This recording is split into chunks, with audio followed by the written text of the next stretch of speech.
Welcome back to my channel Pushpa simple লাইফে তোমাদের সবাইকে স্বাগত জানিয়ে আজকে একটা ছোট্ট ভিডিও নিয়ে তোমাদের কাছে চলে আসলাম। তো আশা করছি তোমরা সবাই ভালো আছো, আমিও আছি, ভালোই আছি। অনেক দিন পর তোমাদের সাথে একটা ছোট্ট ভিডিও শেয়ার করছি। আজ গেছিলাম বড়মার মন্দিরে পুজো দিতে, মানে নৈহাটির বড়মার মন্দির। তো গিয়ে আগে পুজোর ডালাটা কিনে নিয়েছি। তো মালাটা তো দেখতেই পাচ্ছ কীরকম অবস্থা, আসলে এত গরম মানুষই শুকিয়ে যাচ্ছে আর তো মালা।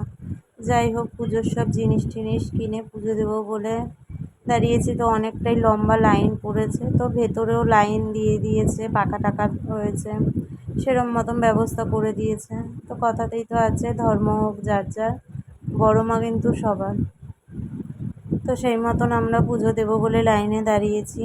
তো বড় মাকে মানে পুজো দিলাম, মনের আশা সব বললাম। জানি না বড় মা কতটা মনের আশা পূরণ করবে। তো শুনেছি বড় মার কাছে কিছু চাইলে বড় মা কোনো দিনই কাউকে ফেরায় না। তো জানি না আমার ক্ষেত্রে কি হবে বা কিছু। তো আশা করছি বড় মার কাছে যা চেয়েছি বড় মা দেবে।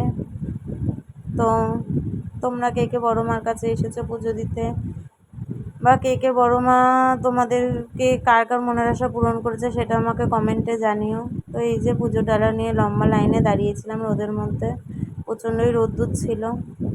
যাই হোক, পুজো দিয়েছি খুব ভালোভাবে, খুবই ভালো লেগেছে। তো বড় মার কাছে অনেক কিছু চেয়েছি, জানি না বড় মা কতটা কি দেবে, বা আদৌ আমাকে দেওয়াটা সেটা ঠিক কিনা সেটা ভেবেই বড় মা দেবে। তো আমরা কে কে গেছিলাম সেটা তোমাদের সাথে শেয়ার করলাম। তো চলো আজকের মতন টাটা, আবার আসবো কখনো।